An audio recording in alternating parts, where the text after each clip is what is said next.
The second victim, trapped inside a partially collapsed condominium on Friday afternoon, has been rescued after 5 hours of rescue efforts.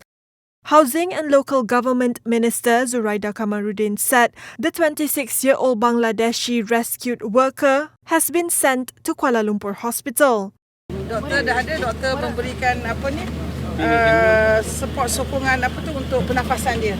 Jadi dia ada pasal dia sesak nafas kerana sudah terperangkap tu dalam pukul 5 sampai pukul 4 tadi sampai sekarang dalam 5 jam. So dia tak tahulah dalam tangan dia ke apa, dia ada pegang lah, tak tahu dia patah ke, kita tak tahu lagi lah. Itu bila buat doktor. So dia bawa ke hospital Kuala Lumpur. Saya nak ucapkan terima kasih kepada pihak polis, pihak bomba dan semualah yang telah DOS dan sebagainya telah pergi bersama-sama pada malam ini, pada hari ini untuk menyelamatkan mangsa, dan alhamdulillah tugas utama kita untuk menyelamatkan mangsa sudah selesai. Jadi tugas kedua tu insya-Allah kita akan laksanakan untuk membuatkan siasatan dan sebagainya. Zuraida said 160 personnel from various departments were involved in the search and rescue operation. The first rescued victim, a 37-year-old Bangladeshi, is currently seeking treatment at the Kuala Lumpur Hospital.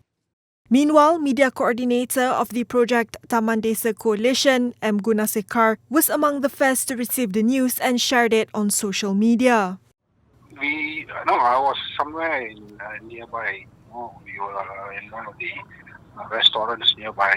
And then we were contacted by our neighbors who were staying in one Desa residence. They sent us some photos and said there's a major collapse in the new project.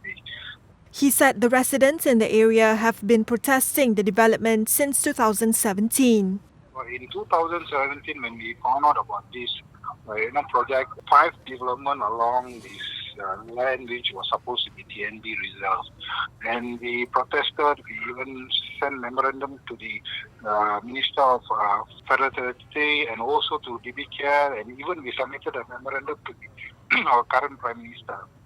Why did you protest back then, sir? Because this piece of land is a very narrow strip of land which is situated between schools and the current existing projects like One Desa Residence, 8 Desa Residence, and also Tiara Faber. And there's 3 schools beside this piece of land. And it's supposed to be a TNB reserve. There's a due process which they are supposed to invite all the residents to give their views and objections if they have. They did not go through that process. I mean, it has created flash floods. If you see today also, after the heavy rain, there was a big flash flood. This is the second time a partially built condominium in Kuala Lumpur has collapsed over the past year.